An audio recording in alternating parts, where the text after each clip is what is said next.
야 박지영, 너 제정신이야? 수술비 3천만 원? 내 연봉의 절반을 장인어른 수술비로 보태달라고? 병원 로비가 쩌렁쩌렁 울리도록 사위놈이 소리를 질렀습니다. 제 딸 지영이가 바짓가랑이를 잡고 애원했습니다. 여보, 제발. 아빠 수술만 하면 살 수 있대. 나 평생 당신한테 잘할게. 제발 수술비 좀 도와줘.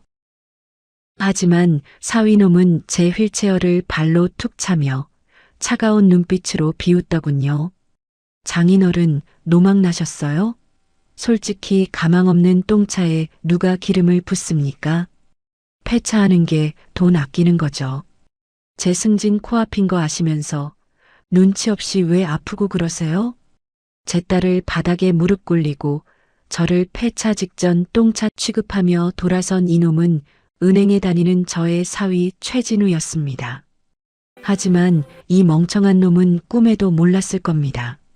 자기가 목숨 걸고 다니는 그 은행의 지분 40%를 가진 대주주가 바로 이 똥차 장인어른이라는 사실을요.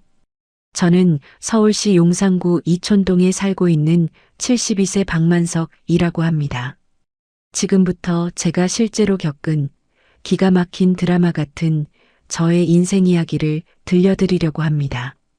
사연 시작 전에 구독 버튼을 꾹 눌러주세요. 여러분의 오늘 하루가 조금 더 행복한 하루가 되실 거예요.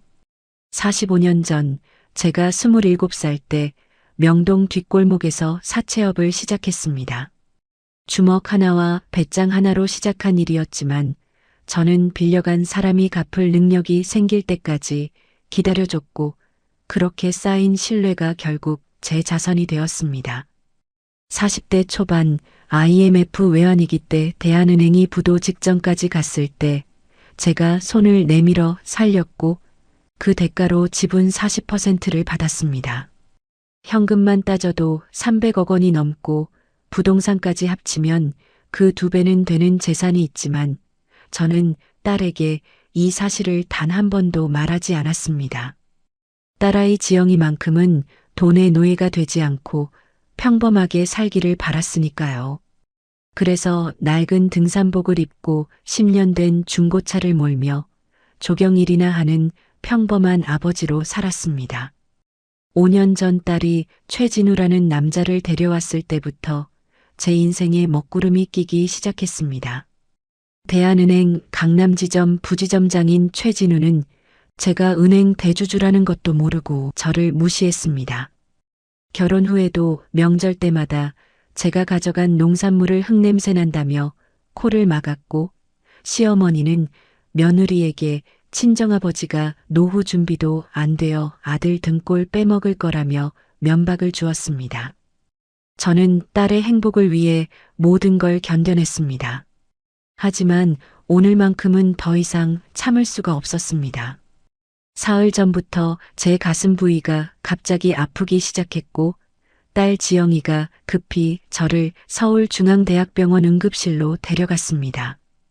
의사는 심장에 문제가 있다며 당장 수술이 필요하고 수술비가 3천만 원 정도 든다고 했습니다. 수술비에 놀란 딸 지영이가 아빠, 돈 걱정은 하지 마. 내가 알아서 할게. 라며 사위에게 전화를 하였습니다. 사위 최진우는 1시간 뒤에 병원에 나타났습니다. VIP 병동 로비는 차가운 공기가 감돌았고 저는 휠체어에 앉아 사위를 기다렸습니다. 지영이가 남편에게 다가가 여보, 아빠 수술비가 필요한데 우리 예금에서 좀 쓸 수 있을까?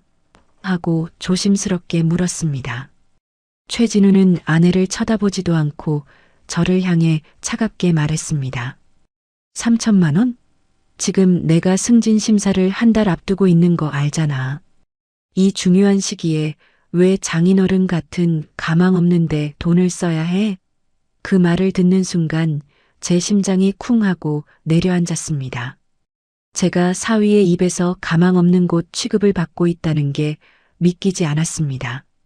지영이는 눈물을 글썽이며 여보, 그게 무슨 말이야? 우리 아빠가 돌아가시면 어떡해? 하고 애원했지만 최진우는 오히려 목소리를 높였습니다. 장모님도 안 계시고 장인어른이 모아둔 재산도 없잖아. 솔직히 지금 수술해봤자 몇 년이나 더 살지도 모르는데 그 돈이면 내 보너스 절반이야. 그 돈으로 차라리 우리 애들 학원비에 보태는 게 낫지 않겠어? 저는 휠체어 팔걸이를 꽉 움켜쥐었습니다. 손톱이 손바닥에 파고들어 아픈데도 그 아픔조차 느껴지지 않을 만큼 분노가 치밀어 올랐습니다. 최진우는 거기서 멈추지 않았습니다. 그는 저를 위아래로 훑어보더니 비웃듯이 말했습니다. 장인어른, 솔직히 말씀드릴게요. 저희 은행에서 제 연봉이 1억 2천만 원입니다. 근데 장인어른은 평생 모은 돈이 얼마예요? 조경일하시면서 번 돈이 고작 몇 천만 원이나 되겠습니까? 제가 보기엔 장인어른 목숨값이 제 연봉보다 낮은 것 같은데 왜 제가 손해를 감수하면서까지 투자를 해야 하는지 이해가 안 가네요. 로비에 있던 다른 환자 보호자들이 저희 쪽을 쳐다봤고 저는 너무나 수치스러워서 고개를 들 수가 없었습니다. 지영이는 그 자리에서 무릎을 꿇었습니다. 제 딸이, 제 소중한 딸이 남편 앞에서 무릎을 꿇고 여보, 제발 부탁이야. 아빠를 살려줘. 내가 평생 당신한테 잘알게 하고 울부짖었습니다. 하지만 최진우는 차갑게 말했습니다. 당신 아버지는 밑 빠진 독이야. 지금 수술해도 또 아프면 또 돈 들어가고 그럼 우리 가정 경제가 파탄나. 당신이 정 효도하고 싶으면 당신 돈으로 해. 난 단 한 푼도 못 줘. 그리고는 퇴원 수속 밟으라고 지시하더니 저를 한 번도 쳐다보지 않고 병원을 나가버렸습니다. 딸 지영이는 제 앞에 주저앉아 아빠 미안해. 내가 돈을 마련하게 하고 통곡했지만 저는 딸의 머리를 쓰다듬으며 괜찮다. 아빠는 괜찮으니까 걱정하지 마 라고 말할 수밖에 없었습니다. 바로 그때 복도 저편에서 고급 양복을 차려입은 강민철 행장이 급히 걸어왔습니다. 강 행장은 제 앞에 다가와 조심스럽게 제 귀에 대고 속삭였습니다. 사장님, 늦어서 죄송합니다. 수술 준비는 이미 다 해놨습니다. 지영이는 사장님이라는 호칭에 고개를 들었고 저는 그녀에게 눈빛으로 아직은 때가 아니라는 신호를 보냈습니다. 강 행장은 VIP 병실 예약을 마쳤고 최고의 심장외과 전문의를 모셔왔으며 수술비 전액을 이미 입금했다고 조용히 보고했습니다. 딸 지영이는 혼란스러운 표정으로 아빠, 저분은 누구야? 그리고 사장님이라니 무슨 일이야? 하고 물었지만 저는 아빠의 오랜 친구분이란다. 옛날에 내가 도와준 적이 있어서 은혜를 갚는 거란다 하고 얼버무렸습니다. 수술은 성공적이었습니다. 3일 후 저는 VIP 병실 침대에 누워 창밖을 바라보고 있었습니다. 한강이 내려다 보이는 이 병실의 하루 입원비가 100만 원이 넘는다는 걸 지영이는 모를 겁니다. 하지만 저는 행복하지 않았습니다. 사위 최진우의 그 말들이 계속 머릿속을 맴돌았거든요. 가망 없는 곳, 밑 빠진 독, 목숨값이 연봉보다 낫다는 그 말들이 제 심장을 파고들었습니다. 5년 동안 참고 또 참았지만 이제는 더 이상 참을 수 없었습니다. 병실 문이 열리고 지영이가 과일 바구니를 들고 들어왔습니다. 아빠, 기분이 좀 어때? 하고 물어보는 딸의 얼굴에는 걱정과 미안함이 가득했습니다. 저는 딸의 손을 잡으며 지영아, 아빠는 괜찮아. 너무 걱정하지 마 하고 말했지만 속으로는 다른 생각을 하고 있었습니다. 딸아, 아빠가 이제 너를 지켜줄게. 네가 그 못된 남편 때문에 더 이상 눈물 흘리는 일이 없도록 만들어줄게. 지영이가 나간 후 저는 침대 옆 서랍을 열었습니다. 그 안에는 강 행장이 몰래 가져다 준 서류 뭉치가 들어 있었습니다. 대한은행 지분 증명서, 명동 일대 빌딩 소유권 증서, 그리고 수십 개의 통장 사본들이었습니다. 최진우, 네가 그토록 자랑스러워하는 그 대한은행이 누구 것인지 이제 보여줄 때가 됐구나. 네가 무시했던 그 장인어른이 바로 내 직장의 주인이라는 걸, 내 인생을 좌지우지할 수 있는 사람이라는 걸 똑똑히 알려줘야겠어.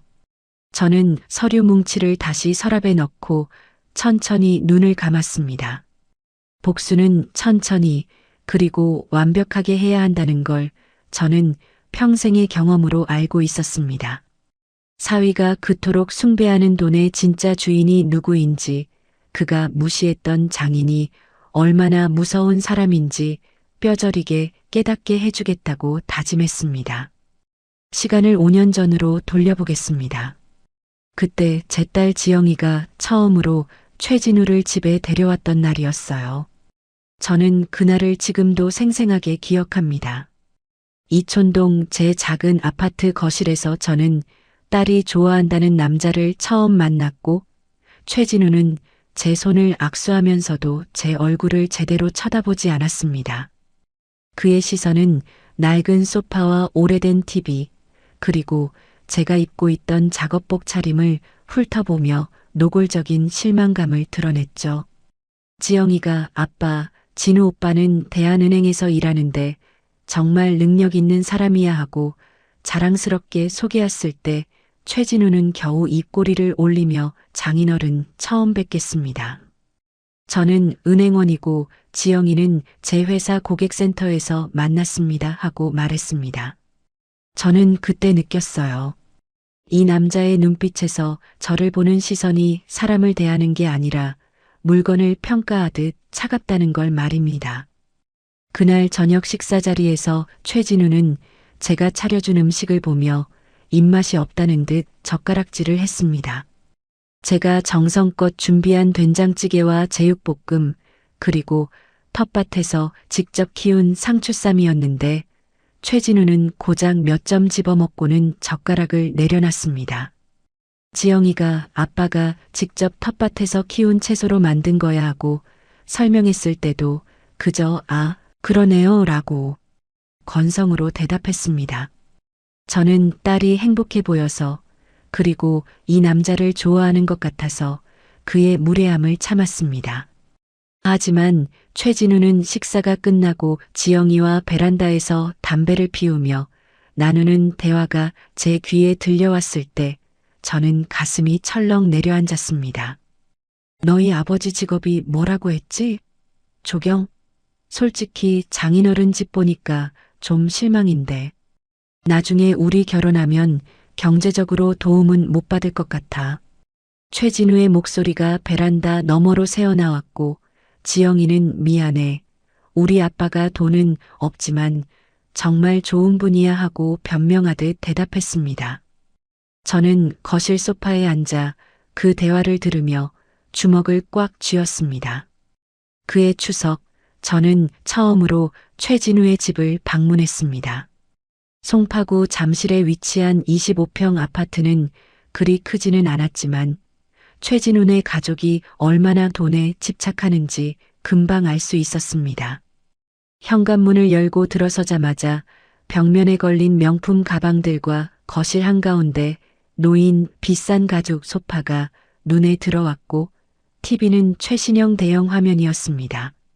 저는 미리 준비해간 선물을 내밀었습니다. 제가 직접 농사지은 쌀 20kg과 참기름 5병, 그리고 말린 표고버섯 한 상자였죠. 그건 제가 1년 동안 정성껏 가꾼 것들이었고 저는 사돈 어른들이 좋아하실 거라고 생각했습니다. 하지만 최진우의 어머니는 제 선물을 받아들고는 코를 찡그리며 이게 뭐예요? 흙냄새가 나네 하고 말했습니다. 최진우는 옆에서 어머니, 시골에서 농사 지은 거래요. 그냥 경비 아저씨한테 갖다 드리면 되지 않겠어요? 하고 말했고 저는 그 자리에서 얼어붙었습니다. 제가 1년 동안 정성껏 키운 것들이 경비 아저씨한테나 주는 물건 취급을 받고 있다는 게 믿기지 않았습니다. 시어머니는 제 선물을 현관 구석에 던져두듯 내려놓고는 며느리 지영에게 말했습니다. 지영아, 너희 아버지가 이렇게 가난하신 줄 몰랐네. 우리 진우가 나중에 너희 친정 뒷바라지까지 해야 하는 거 아니야? 노후 준비는 돼 있으신 거야? 지영이는 얼굴이 새빨개진 채 어머님, 저희 아빠는 연금도 있으시고 걱정 안 하셔도 돼요 하고 대답했지만 시어머니는 비웃듯이 말했습니다. 연금? 조경이라는 사람이 무슨 연금이 있어. 솔직히 말해서 진우야, 네가 장가를 잘못 간 것 같아. 집안에서 도와줄 것도 없고 친정 재산도 없잖아. 그 말을 듣는 순간 저는 주먹을 불끈 쥐었지만 딸 지영이를 위해 꾹 참았습니다. 지영이는 제 옆에 앉아 고개를 떨구고 있었고 저는 그 모습을 보며 가슴이 찢어지는 것 같았습니다. 제 딸이 시댁에서 이렇게 무시당하는 걸 보는 게 너무나 고통스러웠습니다. 명절 내내 저는 투명인간 취급을 받았습니다. 식사 자리에서도 최진우의 아버지는 저에게 말 한마디 걸지 않았고 시어머니는 계속해서 며느리 지영에게 트집을 잡았습니다. 지영아, 국이 왜 이렇게 짜? 너희 집에서는 원래 이렇게 음식을 해? 지영아, 설거지는 제대로 했어? 그릇에 기름기가 남아있잖아. 지영아, 반찬 가짓수가 왜 이렇게 적어? 시댁에 와서 이 정도밖에 준비 못해? 지영이는 죄송해요. 제가 다시 할게요 하며 부엌을 오가며 일했고 저는 그 모습을 보며 속이 타들어갔습니다. 최진우는 소파에 비스듬히 누워 TV를 보면서 여보, 맥주 좀 가져와 하고 명령조로 말했고 지영이는 네 하고 달려가서 맥주를 따라 주었습니다. 제 딸이 식모처럼 부려지는 모습을 보면서도 저는 참아야 했습니다. 딸의 결혼 생활이 평탄하기를 바라는 마음에서였습니다.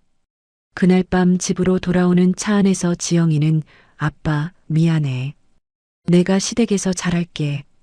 아빠 걱정하지 마 하고 말했지만 저는 딸의 그 말이 오히려 더 가슴 아팠습니다. 왜 네가 미안해야 하니? 네가 잘못한 게 뭐가 있어?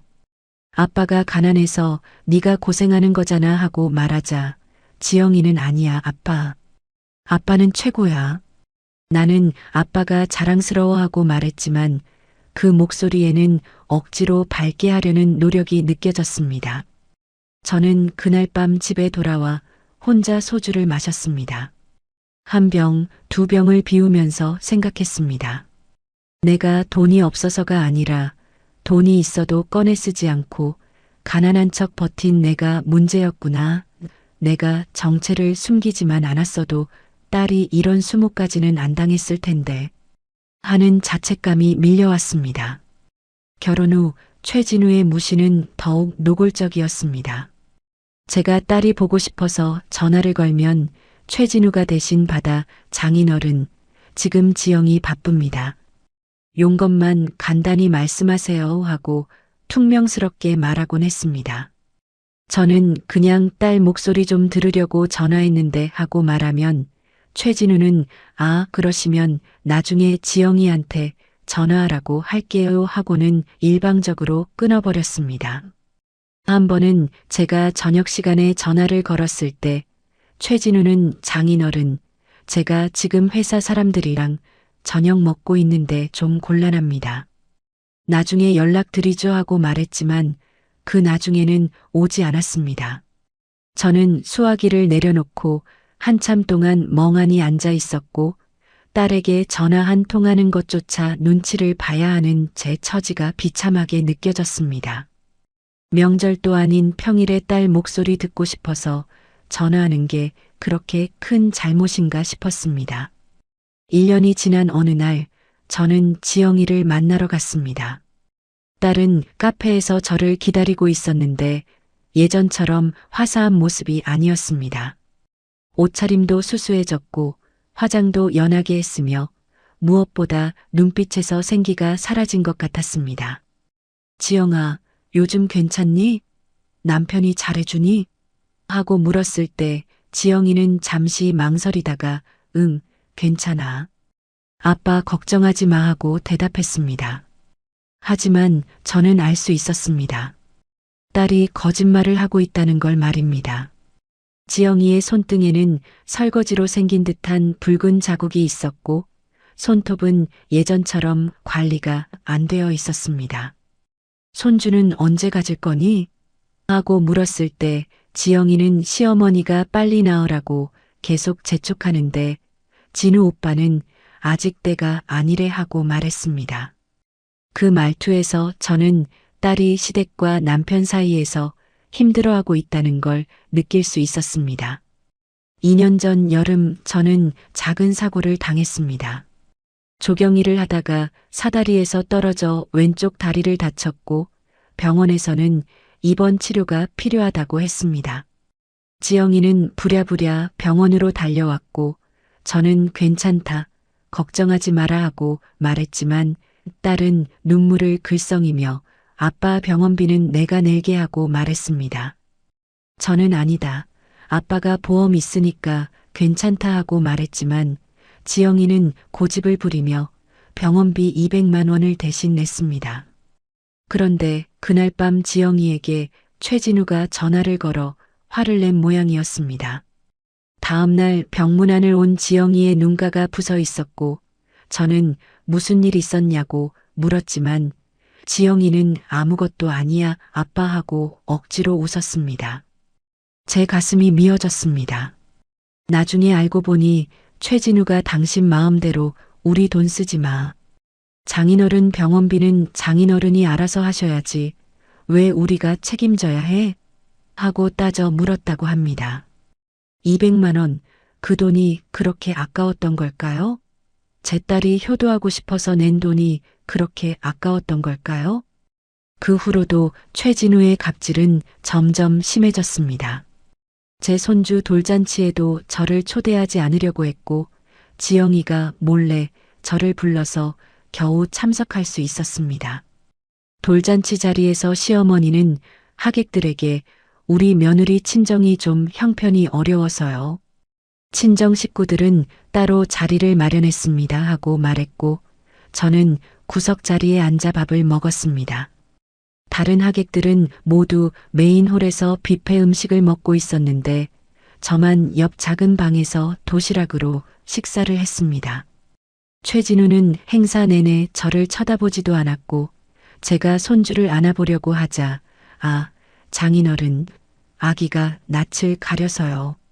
조금 있다가 안아보세요 하고 막았습니다. 저는 결국 그날 손주를 한 번도 안아보지 못하고 집으로 돌아왔습니다.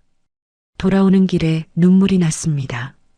제 손주인데, 제 피를 나눈 손주인데 왜 제가 안아볼 수 없는 건지 이해할 수 없었습니다.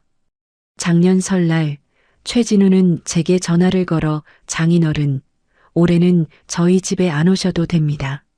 솔직히 말씀드려서 어머니가 장인어른 오시는 거 부담스러워 하세요. 그냥 명절 용돈 보내드릴 테니까 편하게 집에 계세요 하고 말했습니다. 저는 그 전화를 받고 한참 동안 말을 잇지 못했습니다.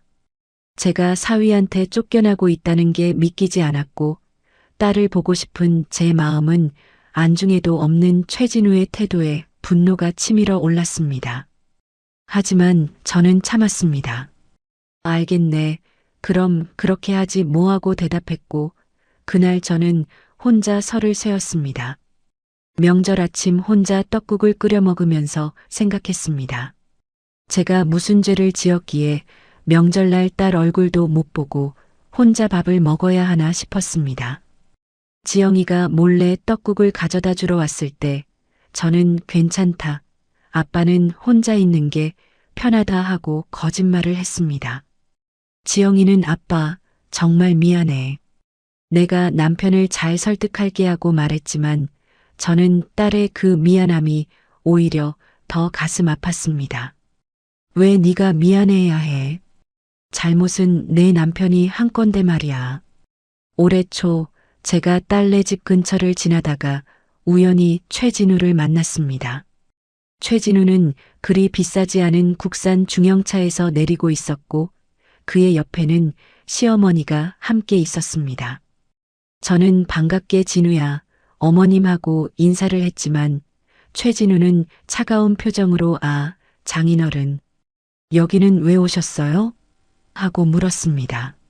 시어머니는 저를 위아래로 훑어보며 사돈, 요즘도 조경 일하세요? 나이가 이제 70이 넘으셨는데 몸 성하신 것도 신기하네요 하고 비아냥거렸습니다. 저는 네, 아직 건강해서 일할 수 있습니다 하고 대답했지만 시어머니는 쯧쯧 혀를 차며 그러게 젊었을 때 돈 좀 모아두지. 이제 와서 무슨 소용이에요. 우리 진우 고생만 시키고 하고 말했습니다. 최진우는 옆에서 웃으며 어머니, 안으로 들어가세요. 장인어른도 바쁘실 테니까 하고 저를 내쫓았습니다. 저는 그 자리를 떠나며 생각했습니다. 내가 사위 집 앞에서 쫓겨나는 날이 올 줄은 몰랐다고 말입니다. 제가 가장 참기 힘들었던 건 따로 있었습니다. 한 달에 한 번씩 지영이를 만나러 갈 때마다 딸의 얼굴에서 웃음이 사라지고 있다는 걸 느낄 때였습니다. 지영이는 제 앞에서 억지로 웃으며 아빠, 나 잘 살고 있어. 걱정하지 마 하고 말했지만 저는 알 수 있었습니다. 딸의 눈가에 그늘이 져 있고 손등에는 설거지로 생긴 상처들이 가득했으며 옷차림도 예전처럼 화사하지 않다는 걸 말입니다. 한 번은 제가 지영아, 힘들면 아빠한테 얘기해. 이혼하고 아빠랑 살아도 돼 하고 조심스럽게 물었을 때 지영이는 고개를 흔들며 아빠 나 괜찮아. 진우 오빠도 바쁘고 스트레스 받아서 그래. 조금만 참으면 좋아질 거야 하고 대답했습니다. 저는 그 말을 듣고 가슴이 무너져 내리는 것 같았습니다. 좋아질 거라고? 5년이 지나도록 좋아지지 않았는데 언제 좋아진다는 걸까요? 지난 3개월 동안은 더욱 심했습니다. 최진우는 승진 심사를 앞두고 있다는 이유로 지영이를 식모처럼 부렸고 시어머니는 수시로 며느리 집에 찾아가 이것저것 트집을 잡았습니다. 지영이는 제게 전화를 걸어 아빠, 나 요즘 좀 피곤해. 남편이 지점장 되려고 준비하느라 신경이 날카로워져 있어 하고 말했지만 저는 딸의 목소리에서 지쳐 있음을 느낄 수 있었습니다. 그리고 사흘 전 제가 심근경색으로 쓰러졌을 때 최진우가 보인 그 냉혹한 모습은 5년간 쌓였던 모든 분노를 폭발시키기에 충분했습니다. 장인어른의 목숨값이 제 연봉보다 낫다는 그 말, 밑빠진 독이라는 그 말, 가망 없는 곳이라는 그 말들이 제 머릿속에서 계속 맴돌았고 저는 더 이상 참을 수 없었습니다. 5년 동안 저는 사위의 무례함을 견뎌왔습니다. 시어머니의 독설도 참았고 딸이 눈물 흘리는 모습도 외면했습니다. 오직 딸의 행복을 위해서였죠. 하지만 이제는 알겠습니다. 제가 참는다고 해서 딸이 행복해지는 게 아니라는 걸, 오히려 제 인내가 사위를 더욱 교만하게 만들었다는 걸 말입니다. 병실 침대에 누워 천장을 바라보며 저는 결심했습니다. 이제는 더 이상 당하고만 있지 않겠다고 사위에게 제가 누구인지 똑똑히 보여주겠다고 말입니다. 최진우가 그토록 자랑스러워하는 대한은행의 진짜 주인이 바로 자신이 무시하던 장인어른이라는 걸 알았을 때 그의 얼굴이 어떻게 변할지 상상하니 입가에 차가운 미소가 번졌습니다. 복수는 이제 시작일 뿐이었습니다. 수술 후 열흘이 지났고 저는 퇴원 허가를 받았습니다. 의사는 최소 한 달은 안정을 취하라고 당부했지만 저는 해야 할 일이 있었습니다. 지영이는 아빠, 우리 집에 와서 좀 쉬다가 내가 챙겨줄게 하고 말했지만 저는 고개를 저었습니다. 아니다. 아빠는 집에 가서 쉬는 게 편하다 하고 말했고 딸을 집으로 돌려보낸 후 저는 택시를 타고 명동으로 향했습니다. 가슴이 조금 답답하고 숨이 가빴지만 참을 만했습니다. 제가 가야 할 곳은 이촌동 집이 아니라 45년 전부터 제가 지켜온 비밀 금고였으니까요. 명동 한복판 오래된 빌딩 지하에 위치한 금고는 겉보기엔 평범해 보였지만 그 안에는 제 인생 전부가 담겨 있었습니다. 저는 금고 입구로 들어섰고 관리인은 박 사장님, 오랜만입니다 하며 깍듯이 인사를 했습니다. 저는 복도 끝 VVIP 금고실로 천천히 걸어가 비밀번호를 입력했습니다. 철컥 하는 소리와 함께 묵직한 철문이 열렸고 형광등 불빛이 켜지자 금고 안이 환하게 밝아졌습니다. 벽면을 가득 채운 서류 캐비닛과 금고, 그리고 테이블 위에 정리된 각종 문서들이 눈에 들어왔습니다. 저는 의자에 앉아 잠시 숨을 돌리고는 첫 번째 서류철을 꺼냈습니다. 대한은행 주식 지분 증명서, 거기에는 박만석, 지분율 40%라고 선명하게 적혀 있었습니다. 최진우가 매일 출근하는 그 은행, 그가 그토록 자랑스러워하는 그 직장의 최대 주주가 바로 자신이 무시하던 장인어른이라는 걸 알면 어떤 표정을 지을까요? 다음 서류철에는 명동 일대 상업용 빌딩 5채의 소유권 증서가 들어 있었습니다. 각 빌딩의 시가가 최소 100억 원은 넘으니까 부동산만 따져도 300억 원 이상이었습니다. 강남구 논현동 땅 300평, 서초구 잠원동 상가 건물, 용산구 이촌동 아파트까지 합치면 제 자산은 500억 원을 훌쩍 넘었습니다. 저는 과거를 떠올렸습니다. 27살 아무것도 없이 명동 뒷골목에서 사채업을 시작했던 그때가 생각났습니다. 저는 남들과 달랐습니다. 빌려간 사람을 괴롭히지 않았고 그들이 갚을 능력이 생길 때까지 기다려줬습니다. 그렇게 쌓인 신뢰가 결국 제 자산이 되었고 30대 중반이 되자 명동 일대에서 제 이름만 대면 모두가 고개를 숙였습니다. 40대 초반 IMF 외환위기가 터졌을 때 대한은행이 부도 직전까지 몰렸고 정부에서도 손을 놓은 상태였습니다. 그때 제가 개인 자산 500억 원을 투입해 대한은행을 살렸고 그 대가로 지분 40%를 받았습니다. 그때부터 저는 대한은행의 실질적인 주인이 되었지만 딸에게는 그 사실을 말하지 않았습니다. 저는 금고 안 작은 금고를 열었습니다. 그 안에는 현금 다발이 가득 쌓여 있었고 대충 세어봐도 100억 원은 될 것 같았습니다. 이 돈이면 수술비 3천 정도는 껌값인데 그깟 돈 때문에 내 딸이 무릎을 꿇다니. 그렇게 잠깐 후회스러운 생각을 한 뒤에 저는 그중 몇 다발을 꺼내 가방에 넣고 휴대폰을 꺼내 강민철 행장에게 전화를 걸었습니다. 민철이 지금 시간 있나? 강 행장은 즉시 네 사장님. 언제든지 시간 내겠습니다 하고 대답했고 저는 명동 금고야. 30분 안에 올 수 있겠나? 하고 말했습니다. 30분 후 강민철 행장이 금고실 문을 열고 들어왔습니다. 그는 제 앞에 서자마자 깊게 고개를 숙였고 저는 앉으라는 손짓을 했습니다.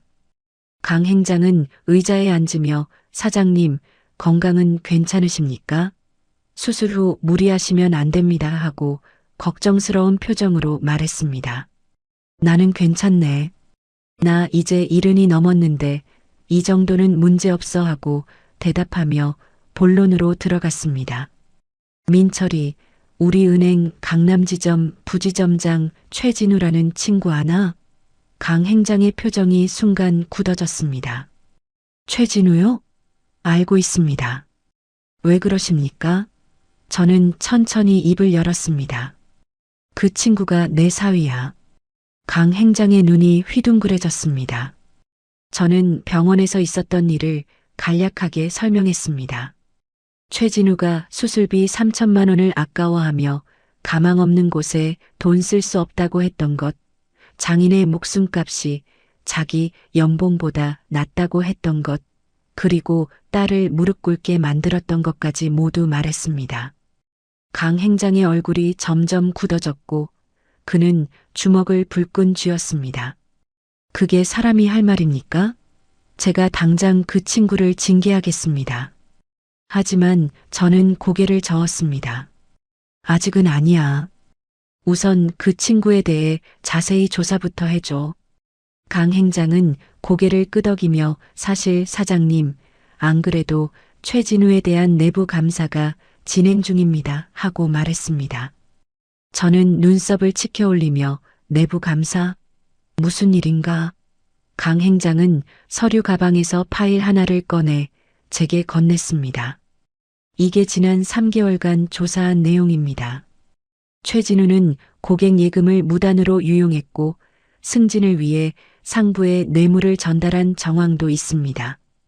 또한 부하 직원들에게 갑질을 일삼아 내부 고발이 여러 건 들어와 있습니다. 저는 파일을 펼쳐 내용을 확인했습니다.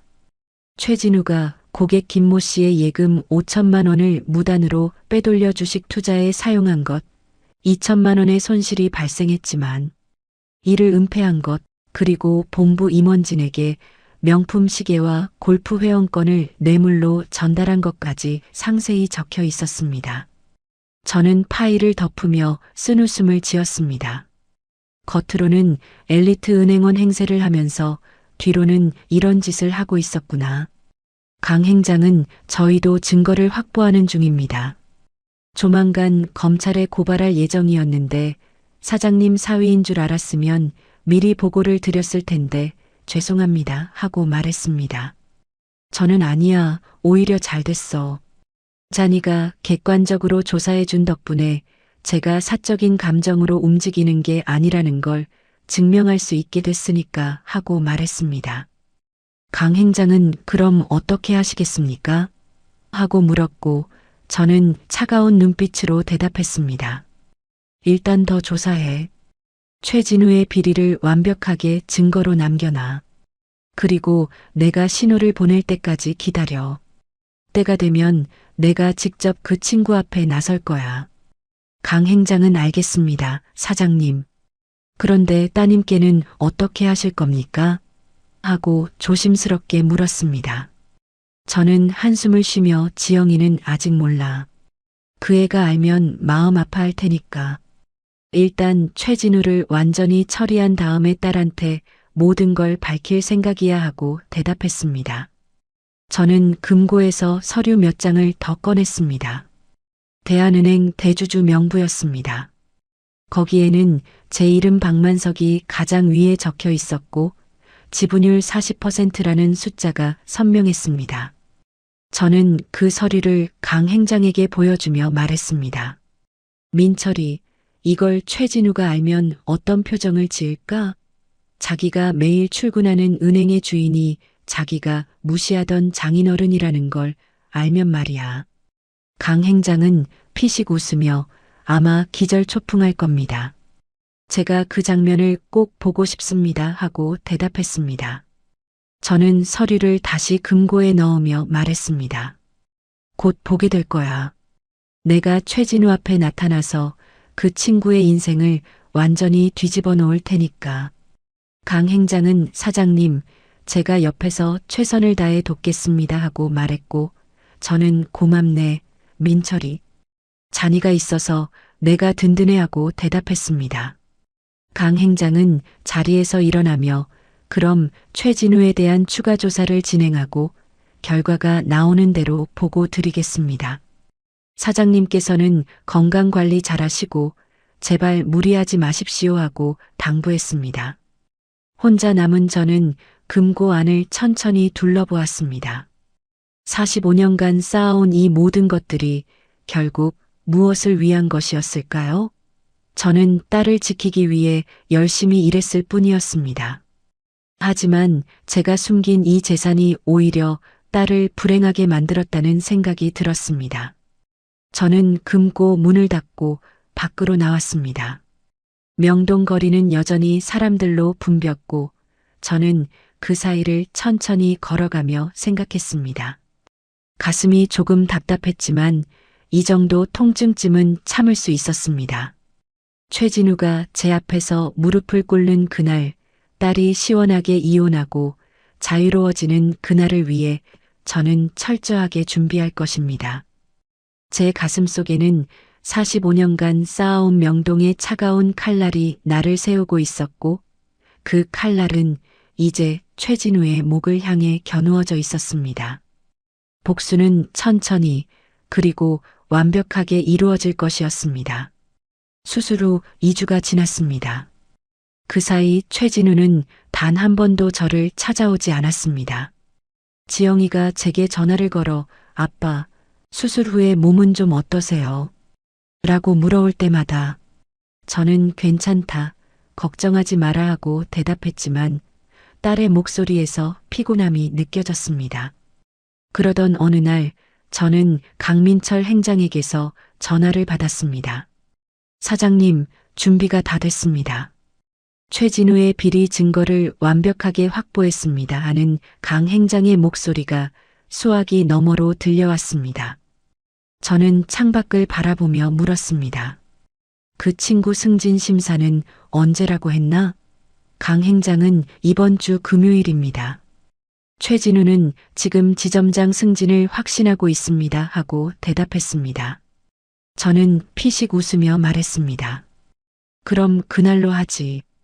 그 친구가 가장 기대에 부풀어 있을 때 떨어뜨려야 제맛 아니겠나? 금요일 오후 1시 30분 강 행장이 최진우에게 전화를 걸었습니다. 최 부지점장, 지금 당장 본점으로 와. VVIP 룸으로 오라고. 오늘 은행의 실소유주이신 대주주님이 오신다. 우리 은행 지분 40%를 가지고 계신 분이 직접 간부들을 만나보고 싶다고 하셔서 말이야. 자네도 승진 후보니까 당연히 참석해야지. 최진우의 목소리가 갑자기 밝아졌습니다. 아, 네. 행장님, 제가 바로 가겠습니다. 영광입니다. 오후 2시 최진우는 대한은행 본점 로비에 도착했습니다. 그는 당당하게 엘리베이터를 타고 최상층으로 올라가 VVIP 룸 앞에 섰습니다. 문 앞에는 강민철 행장이 서 있었습니다. 강 행장은 차가운 표정으로 말했습니다. 왔나, 최 부지점장. 들어가기 전에 명심해. 안에 계신 분은 우리 은행의 실소유주이시고 이 은행을 살리신 분이야. 함부로 말하면 안 되고 90도로 인사하고 질문하시면 정확하게 대답해. 알았나? 최진우는 네, 행장님. 걱정 마십시오. 하고 대답했습니다. VVIP 룸 안으로 들어선 최진우의 눈에 가장 먼저 들어온 건 창가에 등을 돌리고 앉아있는 한 노인의 뒷모습이었습니다. 휠체어에 앉아 계신 그분은 환자복을 입고 계셨습니다. 최진우는 떨리는 목소리로 말했습니다. 안녕하십니까? 대한은행 강남지점 부지점장 최진우입니다. 영광입니다. 그리고는 90도로 허리를 숙여 인사를 했습니다. 하지만 그 노인은 대답이 없었습니다. 그저 창밖을 바라보며 가만히 앉아 계실 뿐이었습니다. 최진우는 고개를 숙인 채로 기다렸습니다. 10초, 20초, 30초가 지나도 아무 말씀이 없었고 등에서 식은땀이 흐르기 시작했습니다. 바로 그때 그 노인이 천천히 휠체어를 돌리기 시작했습니다. 휠체어 바퀴가 카펫 위를 구르는 소리가 정적을 깼고 최진우는 고개를 들어 그분의 얼굴을 보았습니다. 그 순간 최진우의 얼굴에서 모든 혈색이 사라졌습니다. 그곳에는 2주 전 병원에서 자신이 가망 없는 곳이라고, 밑빠진 독이라고, 목숨값이 자기 연봉보다 낮다고 모욕했던 그 사람이 앉아 있었습니다. 장인어른 박만석이었습니다. 최진우는 입이 떡 벌어진 채로 장인어른? 여기가 어디라고? 왜? 어떻게? 하며 말을 잇지 못했습니다. 손이 부들부들 떨리기 시작했습니다. 저는 휠체어에 앉은 채로 사위를 차갑게 내려다보며 말했습니다. 최진우 놀랐나? 장인어른이 왜 여기 있냐고? 궁금하지? 최진우는 뒷걸음질을 치며 이게 무슨? 여기는 관계자 외 출입 금지 구역입니다. 어떻게 들어오신 겁니까? 하고 다급하게 말했습니다. 저는 피식 웃으며 관계자 외 출입 금지라. 그럼 나는 관계자가 아닌가? 하고 되물었습니다. 최진우는 여전히 상황 파악을 못하고 있었습니다. 그는 저를 끌어내려고 휠체어 손잡이를 잡으려는 순간 강민철 행장이 문을 열고 들어왔습니다. 강 행장은 최진우의 손목을 강하게 붙잡으며 소리쳤습니다. 이놈, 어디 감히 사장님 몸에 손을 대려고 해. 강 행장의 손이 최진우의 뺨을 강하게 후려갈겼습니다. 찰싹찰싹 하는 소리가 룸 안에 울려 퍼졌고 최진우는 비틀거리며 뒤로 물러났습니다. 뺨이 빨갛게 부어올랐고 최진우는 뺨을 감싸쥐며 행장님? 왜? 제가 뭘 잘못했습니까? 하고 어리둥절한 표정으로 물었습니다. 강 행장은 최진우를 노려보며 말했습니다. 지금 내 앞에 계신 분이 누구신 줄 알고 그래? 이분이 바로 우리 대한은행 지분 40%를 가지고 계신 최대 주주이시고 실질적인 오너이신 박만석 사장님이시다. 네가 모시고 나가겠다고? 네가 감히? 최진우의 얼굴이 새하얗게 변했습니다. 그는 믿을 수 없다는 표정으로 저를 쳐다보고 강 행장을 쳐다보고 다시 저를 쳐다봤습니다. 뭐라고요? 장인어른이 대주주? 말도 안 돼요. 최진우는 말을 제대로 잇지 못했고 다리에 힘이 풀려 그 자리에 주저앉았습니다. 저는 천천히 입을 열었습니다. 최진우, 내가 가난한 조경 일꾼이라고 생각했지? 밑 빠진 독이라고 했지? 목숨값이 내 연봉보다 낮다고 했지? 가망 없는 곳이라고 했지? 내 말 하나하나가 다 기억나는구나. 저는 주머니에서 휴대폰을 꺼내 2주 전 병원에서 녹음해뒀던 파일을 재생했습니다. 최진우의 목소리가 룸 안에 울려 퍼졌습니다. 장인어른 같은 가망 없는데 돈을 써야 해? 장인어른 목숨값이 제 연봉보다 낮은 것 같은데요. 당신 아버지는 밑 빠진 독이야. 그 목소리를 듣는 순간 최진우는 온몸이 얼어붙었습니다. 아니. 그건 제가 그때 정신이 없어서 하고 변명하려 했지만 저는 손을 들어 제지했습니다. 정신이 없어서? 아니야. 넌 정신이 또렷할 때 한 말이지. 내 본심을 드러낸 거야. 저는 휠체어를 천천히 최진우 쪽으로 움직였습니다. 최진우는 뒷걸음질을 치며 장인어른이. 아니 사장님. 제가 정말 죄송합니다. 제가 잘못했습니다. 용서해 주십시오 하고 떨리는 목소리로 말했습니다. 하지만 저는 멈추지 않았습니다. 용서? 네가 지금 용서를 구하고 있나? 2주 전에 내 딸을 무릎 꿇게 만들었을 때는 용서 같은 거 생각도 안 했잖아. 3천만 원이 아까워서 장인을 죽게 내버려 두려고 했잖아. 그런 네가 지금 용서를 구한다고? 최진우는 바닥에 엎드렸습니다. 장인어른 정말 죄송합니다. 제발 한 번만 용서해 주십시오 하고 머리를 조아렸습니다. 저는 차갑게 말했습니다. 최진우, 내 문제는 나한테 한 게 아니야. 너는 고객 돈을 횡령했고 상부에 뇌물을 바쳤고 부하 직원들을 갑질로 괴롭혔어. 그리고 은행 편법 대출 2억 원도 있지. 그게 다 증거로 남아있어. 강 행장, 자료 좀 보여주게. 강 행장은 두꺼운 파일을 꺼내 최진우 앞에 던졌습니다. 파일이 바닥에 떨어지며 서류들이 흩어졌고 거기에는 최진우의 비리 증거들이 낱낱이 적혀 있었습니다. 최진우가 고객 김모 씨의 예금 5천만 원을 무단으로 빼돌려 주식 투자에 사용한 것, 2천만 원의 손실이 발생했지만 이를 은폐한 것, 본부 임원진에게 명품 시계와 골프 회원권을 뇌물로 전달한 것, 그리고 사내 대출 2억 원을 받아 아직 갚지 않은 것까지 상세히 적혀 있었습니다. 최진우는 서류를 보며 온몸을 떨었습니다. 이건 어떻게? 최진우는 말을 잇지 못했고 저는 마지막으로 말했습니다. 최진우, 이제 시작이야. 네가 그토록 무시하던 장인이 내 인생을 어떻게 끝장내는지 똑똑히 지켜봐.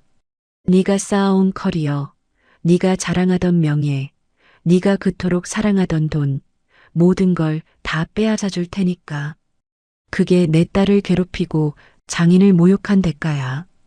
강 행장은 옆에서 최진우, 넌 오늘부로 대기 발령이야.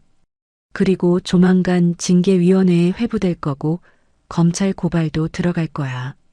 각오하라고 하고 차갑게 선언했습니다. 최진우는 그 자리에서 완전히 무너져 내렸습니다. 제발이요. 장인어른. 하고 울먹이며 애원했지만 저는 더 이상 그를 쳐다보지 않았습니다. 저는 휠체어를 돌려 창가로 향했고 강 행장에게 말했습니다. 저 사람 끌어내. 내 눈앞에서 치워버려. 강 행장은 네, 사장님하고 대답하고는 경호원 2명을 불렀습니다. 경호원들이 최진우의 팔을 잡아 끌고 나갔고 문이 닫히고 룸은 다시 조용해졌습니다. 저는 창밖을 바라보며 혼잣말로 중얼거렸습니다. 이제 시작이다. 내 인생이 무너지는 걸 내가 직접 지켜볼 거야. 그게 내 딸에게 준 고통의 대가다. 다음 날 아침 7시 대한은행 강남지점 직원들이 하나둘씩 출근하기 시작했습니다. 평소와 다름없는 아침이었죠.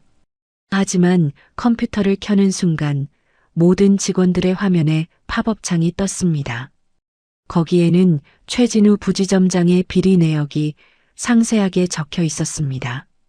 고객 예금 5천만 원 무단 유용, 주식 투자 실패로 인한 2천만 원 손실 은폐, 승진 청탁에 사용한 뇌물 공여, 편법 대출 2억 원 미상환, 부하 직원 갑질 및 폭언 등 그동안 최진우가 저질렀던 모든 비리가 낱낱이 공개되었습니다.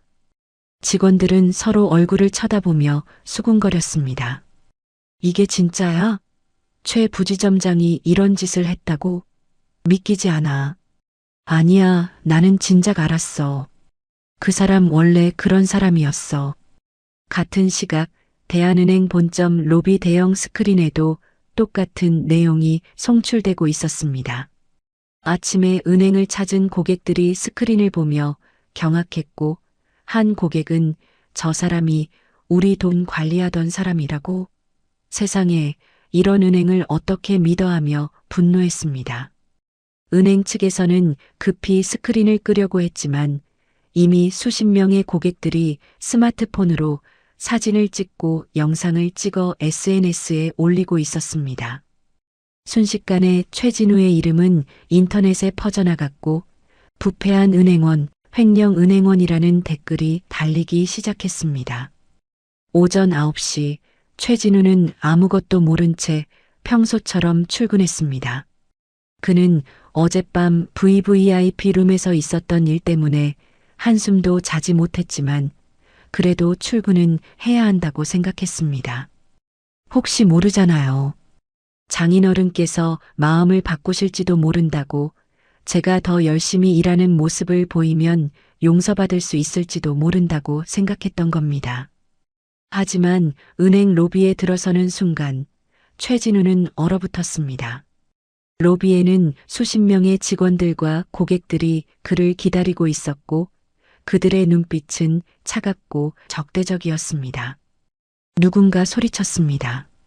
저기 온다. 횡령범 온다. 그 순간 야유가 쏟아졌습니다. 우리 돈 돌려내. 파렴치한. 은행원 자격도 없어. 최진우는 고개를 숙이고 빠르게 엘리베이터로 향하려 했지만 한 고객이 그의 앞을 막아섰습니다. 50대로 보이는 남성 고객이었는데 그는 최진우의 멱살을 잡으며 소리쳤습니다. 당신이 내 예금 관리하던 사람 맞지? 내가 평생 모은 돈을 당신한테 맡겼는데 당신이 그걸 주식 투자에 썼다고? 최진우는 아닙니다. 오해십니다 하고 변명하려 했지만 그 고객은 경비원들에게 이 사람 당장 경찰에 신고해요 하고 소리쳤습니다. 경비원들이 달려와 최진우와 고객을 떼어놓았고 최진우는 가까스로 엘리베이터를 타고 자기 사무실로 올라갔습니다. 사무실로 들어서는 순간 최진우는 또 한 번 충격을 받았습니다. 그의 책상 위에는 날달걀이 깨져 있었고 의자에는 쓰레기가 버려져 있었습니다. 직원들은 그를 쳐다보지도 않았고 오히려 고개를 돌리거나 자리에서 일어나 다른 곳으로 가버렸습니다. 최진우가 평소 친하게 지내던 김대리가 지나가기에 김대리, 이게 무슨 일이야? 내가 뭘 잘못했다고 이러는 거야? 하고 물었지만 김대리는 차가운 눈빛으로 최 부지점장님, 아니 최진우 씨, 당신이 뭘 잘못했는지 정말 모르세요? 우리 다 알아요. 당신이 얼마나 더러운 짓 했는지. 저한테 말 걸지 마세요 하고 말하며 자리를 떠났습니다. 바로 그때 사무실 문이 벌컥 열리며 감사실 직원 5명이 들이닥쳤습니다. 그들은 최진우의 사무실을 둘러보더니 최진우 부지점장, 당신을 업무상 횡령, 배임, 그리고 사문서 위조 혐의로 고발합니다. 지금부터 압수수색을 시작하겠습니다 하고 통보했습니다. 최진우는 잠깐만요. 이건 오해입니다. 제가 설명할 기회를 주세요. 하고 외쳤지만 감사실 직원들은 들은 척도 하지 않았습니다. 그들은 최진우의 책상 서랍을 열고 컴퓨터를 압수하고 문서처를 가져갔습니다. 최진우는 그 모습을 멍하니 바라볼 수밖에 없었습니다. 오전 11시 강민철 행장이 직접 강남지점에 내려왔습니다. 그는 지점장실에 최진우를 불러 차갑게 말했습니다. 최진우, 자네는 오늘부로 해고야. 징계위원회도 열지 않을 거야. 자네가 저지른 비리가 너무나 명백하고 증거도 충분하니까. 그리고 은행에 끼친 손해배상 청구 소송도 들어갈 거고 형사 고발도 이미 접수했어. 사내 대출 2억 원도 즉시 상환해야 해. 각오해. 최진우는 무릎을 꿇으며 행장님 제발요. 한 번만 기회를 주세요. 제가 정말 잘못했어요. 다시는 안 그럴게요 하고 애원했지만 강 행장은 차갑게 웃으며 말했습니다. 기회? 자네가 장인어른한테 기회를 줬나? 자네 장인어른이 죽어가실 때 3천만 원이 아까워서 외면했잖아. 그런 자네한테 무슨 기회를 줘야 하나? 그리고 경호원 2명을 불러 이 사람 끌어내 하고 지시했습니다. 최진우는 경호원들에게 끌려 은행 밖으로 나왔습니다. 로비에 있던 고객들과 직원들이 박수를 치며 환호했습니다. 잘됐다. 꼴 좋다. 저런 인간이 은행원이라니. 최진우는 그 박수 소리를 들으며 비틀거리며 걸었습니다. 은행 밖으로 나오는 순간 카메라 플래시가 터졌습니다. 어느새 기자들이 몰려와 있었고 그들은 최진우를 향해 카메라를 들이댔습니다. 최진우 씨, 고객 돈을 횡령한 게 사실입니까? 승진을 위해 뇌물을 바쳤다는데 사실입니까? 장인어른을 모욕했다는데 할 말 있습니까? 최진우는 대답하지 않고 고개를 숙인 채 빠르게 그 자리를 떠났습니다. 그날 오후 모든 언론에서 최진우의 사건을 대서특필했습니다. 패륜은행원의 두 얼굴, 엘리트 가면 뒤 숨겨진 추악한 민낯, 장인 수술비 아껴 고객 돈 횡령한 은행원이라는 제목의 기사들이 쏟아졌고 인터넷 커뮤니티에는 최진우의 신상이 털리기 시작했습니다. 최진우가 다니던 학교, 살고 있는 동네, 심지어 아내와 아이들의 정보까지 인터넷에 퍼져나갔습니다. 댓글창은 분노로 가득했습니다. 이런 인간이 은행원이었다니 믿기지 않네요. 장인어른한테 저렇게 했으면 고객들한테는 얼마나 더 심했을까요? 저런 사람은 감옥에 가야 합니다. 최진우는 완전히 사회적으로 매장당하고 있었습니다. 저녁 무렵 최진우는 집으로 돌아왔습니다. 아내 지영이는 거실 소파에 앉아 울고 있었고 시어머니는 전화기를 들고 누군가와 통화하며 소리를 지르고 있었습니다. 뭐, 우리 아들이 해고됐다고? 말도 안 돼. 당장 변호사를 선임해야 해. 최진우는 지쳐서 소파에 주저앉았습니다. 어머니, 변호사는 소용없어요. 이미 다 끝났어요 하고 말했지만 시어머니는 뭐가 끝났어? 포기하면 안 돼. 당장 일어나서 뭐라도 해봐. 하고 소리쳤습니다. 하지만 최진우는 고개를 저었습니다. 어머니, 저는 이미 대형 로펌 5곳에 전화했어요. 근데 다들 제 사건은 못 맡겠다고 했어요. 장인어른의 영향력이 너무 크대요.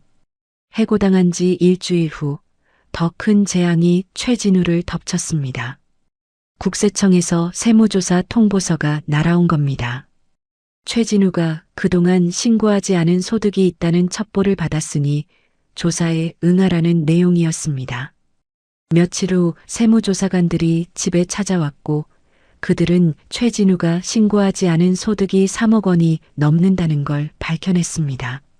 최진우는 추징금 1억 5천만 원을 내야 했고 만약 내지 못하면 재산이 압류될 것이라는 통보를 받았습니다. 최진우는 머리를 감싸쥐고 주저앉았습니다. 1억 5천만 원? 저한테 그런 돈이 어디 있어요? 저는 이미 은행에서 잘렸고 예금도 다 동결됐는데 어떻게 그 돈을 내라는 거예요? 세무조사관은 차갑게 말했습니다. 그건 저희가 알 바 아닙니다. 기한 내에 내지 못하면 재산 압류 절차에 들어갑니다. 그날 밤 최진우는 혼자 술을 마셨습니다. 소주 1병, 2병을 비우면서 생각했습니다. 2주 전만 해도 저는 승진을 앞둔 촉망받는 은행원이었습니다. 연봉 1억 2천만 원을 받으며 잘 나가는 직장인이었죠. 하지만 지금은 무직자에 빚쟁이에 사회적으로 완전히 매장당한 인간 말종이 되어버렸습니다. 이 모든 게 단 2주 만에 일어난 일이었습니다. 최진우는 소주잔을 들며 중얼거렸습니다. 내가 뭘 잘못했지? 내가 그렇게 큰 잘못을 했나? 하지만 그는 알고 있었습니다. 자신이 저질렀던 모든 악행들이 지금 자신에게 돌아오고 있다는 걸 말입니다. 멀리서 저는 그 모든 과정을 지켜보고 있었습니다. 강민철 행장은 매일 저에게 보고를 해왔습니다. 사장님, 최진우가 완전히 무너졌습니다. 직장에서 쫓겨났고 사회적으로 매장당했고 변호사도 구하지 못했습니다. 이제 그에게 남은 건 아무것도 없습니다. 저는 고개를 끄덕이며 말했습니다. 좋아. 하지만 이건 시작일 뿐이야. 이제 2차 복수를 준비해. 그 친구가 가진 마지막 남은 것들까지 모두 빼앗아 버릴 거야. 제 얼굴에는 차가운 미소가 번졌습니다. 최진우, 네가 내 딸에게 준 고통을 이제 네가 똑같이 느껴봐야 할 차례야. 그날 밤 저는 딸 지영이를 집으로 불렀습니다. 이제 진실을 말해줄 때가 됐습니다. 지영이는 제 집 거실 소파에 앉았고 저는 그녀 맞은편에 앉아 천천히 입을 열었습니다. 지영아, 아빠가 너한테 숨겨왔던 게 있어. 사실 아빠는 가난한 조경 일꾼이 아니야. 지영이는 고개를 갸우뚱하며 아빠, 무슨 말씀이세요? 하고 물었습니다. 저는 지난 45년간의 이야기를 들려줬습니다.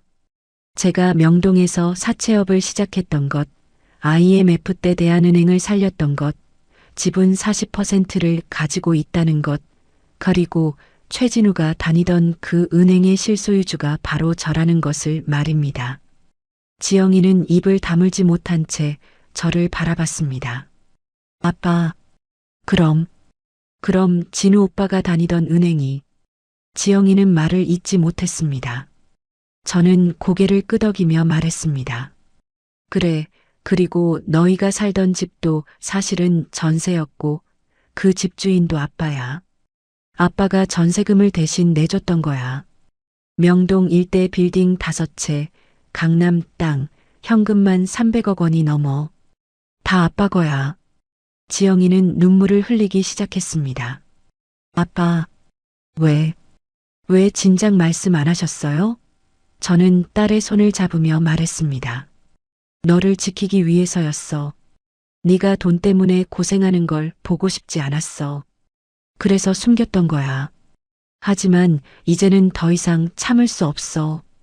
최진우가 아빠한테 한 짓들, 너한테 한 짓들을 생각하면 도저히 용서할 수 없어. 지영이는 한참을 울다가 고개를 들었습니다. 아빠, 저 이제 어떻게 해야 해요? 저는 딸의 어깨를 토닥이며 말했습니다. 너는 자유롭게 살면 돼. 최진우한테서 벗어나. 아빠가 다 준비해놨어. 이혼 변호사도 선임했고 앞으로 네가 하고 싶은 일 할 수 있도록 자금도 준비했어. 네가 꿈꾸던 꽃집 카페도 열 수 있어. 지영이는 눈물을 닦으며 고마워요, 아빠. 정말 고마워요 하고 말했습니다. 저는 딸을 안아주며 말했습니다. 지영아, 앞으로는 아빠가 너를 지켜줄 거야. 그 못된 사위가 너한테 한 것들 아빠가 다 갚아줄 거야. 직장에서 쫓겨난 지 나흘째 되는 날, 최진우는 터덜터덜 집으로 돌아왔습니다. 그는 온종일 변호사 사무실을 찾아다녔지만 모두에게 거절당했습니다. 박만석이라는 이름만 들으면 변호사들은 고개를 저었고 어떤 변호사는 대놓고 말했습니다. 최 씨, 저희가 아무리 돈이 필요해도 대한은행 대주주를 상대로 소송을 할 순 없습니다. 그건 저희 로펌의 자살 행위예요. 최진우는 지쳐서 집 앞 골목에 들어섰는데 뭔가 이상했습니다. 집 앞에 험상궂은 남자들이 서너 명 서 있었고 용역업체 트럭이 주차되어 있었습니다. 최진우가 집 앞에 가까워지자 더 충격적인 광경이 펼쳐졌습니다. 집 안에 있던 짐들이 마구잡이로 밖으로 내던져지고 있었습니다. 옷가지, 식기, 책, 심지어 아이들 장난감까지 모두 박스에 담겨 인도에 쌓여 있었습니다. 최진우는 다급히 달려가며 소리쳤습니다. 뭐 하는 거예요? 이게 무슨 짓이에요? 그때 집안에서 박만석이 천천히 걸어 나왔습니다. 저는 더 이상 휠체어를 타지 않았습니다. 수술 후 회복이 잘 되어서 이제는 지팡이만 짚고 걸을 수 있었거든요. 저는 최진우를 내려다보며 차갑게 말했습니다. 이 집 전세 계약이었어. 집주인이 바로 나야. 전세금은 내가 보증금으로 넣어줬고 월세도 내가 대신 내줬어. 이제 계약 기간이 끝났으니 당장 나가. 최진우는 믿을 수 없다는 표정으로 제게 다가왔습니다. 장인어른, 이게 무슨 말씀이세요? 이 집은 제가 은행 대출받아서. 저는 주머니에서 전세 계약서를 꺼내 최진우의 얼굴에 던졌습니다. 잘 봐. 이 집 주인이 누구야? 박만석이라고 적혀 있잖아. 너는 전세로 살고 있었던 거야. 전세 보증금 3억 원도 내가 낸 거고. 네가 은행에서 대출받았다고? 그건 생활비 대출이었어. 넌 그것도 몰랐어? 최진우는 계약서를 들여다보며 온몸을 떨었습니다. 어떻게? 이럴 수가. 저는 최진우를 밀쳐내며 말했습니다. 어떻게든 뭐가 어떻게야. 이게 현실이야. 지금 당장 내 집에서 나가. 안 나가면 경찰 부를 거야. 바로 그때 최진우의 휴대폰이 울리기 시작했습니다. 문자 알림이 연달아 들어왔습니다. 최진우가 휴대폰을 확인하는 순간 그의 얼굴이 창백해졌습니다. 모든 은행 계좌가 동결되었다는 문자였습니다. 우리은행 계좌 동결, 국민은행 계좌 동결, 신한은행 계좌 동결, 모든 신용카드 사용 정지. 그리고 마지막 문자는 대한은행에서 온 것이었습니다. 고객님의 편법 대출금 2억 원을 즉시 일시 상환하시기 바랍니다. 상환하지 않을 시 법적 조치가 취해집니다. 최진우는 휴대폰을 떨어뜨렸습니다. 2억 원? 일시 상환? 저한테 그런 돈이 어디 있어요? 저는 차갑게 웃으며 말했습니다. 그건 네가 알아서 해. 나는 상관없어. 바로 그때 집안에서 시어머니가 나왔습니다. 최진우의 어머니는 화가 잔뜩 난 표정으로 저에게 다가왔습니다. 사돈, 이게 무슨 짓이에요? 우리 아들 다 망하게 생겼잖아요. 당장 이 사람들 돌려보내요. 저는 시어머니를 차갑게 바라보며 말했습니다. 사돈? 당신이 나를 사돈이라고 부를 자격이 있나? 당신은 5년 동안 내 딸을 괴롭혔어. 명절 때마다 면박을 주고 친정아버지가 가난하다고 모욕했지. 그런 당신이 지금 나한테 무슨 도움을 바라는 거야? 시어머니는 얼굴이 빨개지며 소리쳤습니다. 그래도 이건 너무 심한 거 아니에요. 우리 아들이 잘못했으면 혼내면 되지. 왜 이렇게까지 하는 거예요? 저는 주머니에서 휴대폰을 꺼내 시어머니에게 보여줬습니다. 화면에는 최진우가 병원에서 했던 말들이 녹음되어 있었습니다. 당신 아들이 한 말 좀 들어봐요. 장인어른 목숨값이 제 연봉보다 낫다고 했어요. 밑 빠진 독이라고 했어요. 가망 없는 곳에 돈 쓸 수 없다고 했어요. 이게 사람이 할 말이에요? 자기 장인이 죽어가는데 3천만 원이 아까워서 외면한 게 당신 아들이에요. 시어머니는 말문이 막혔습니다. 그건 우리 아들이 일시적으로 정신이 없어서. 저는 손을 내저으며 말했습니다. 변명하지 마세요. 이미 늦었어요. 당신 아들은 내 딸을 5년 동안 괴롭혔고 나를 모욕했어요. 그 대가를 치르는 거예요. 저는 경호원들에게 눈짓을 했습니다. 경호원 2명이 다가와 시어머니의 팔을 잡았습니다. 시어머니는 소리쳤습니다. 뭐 하는 거예요? 손 놔요. 사돈, 제발 한 번만 용서해 주세요. 하지만 경호원들은 시어머니를 끌고 골목 밖으로 나갔습니다. 최진우는 어머니 하고 소리치며 따라가려 했지만 용역 직원들이 그의 앞을 막았습니다. 여기서 더 난동 부리시면 경찰 부릅니다. 조용히 짐 싸서 나가세요.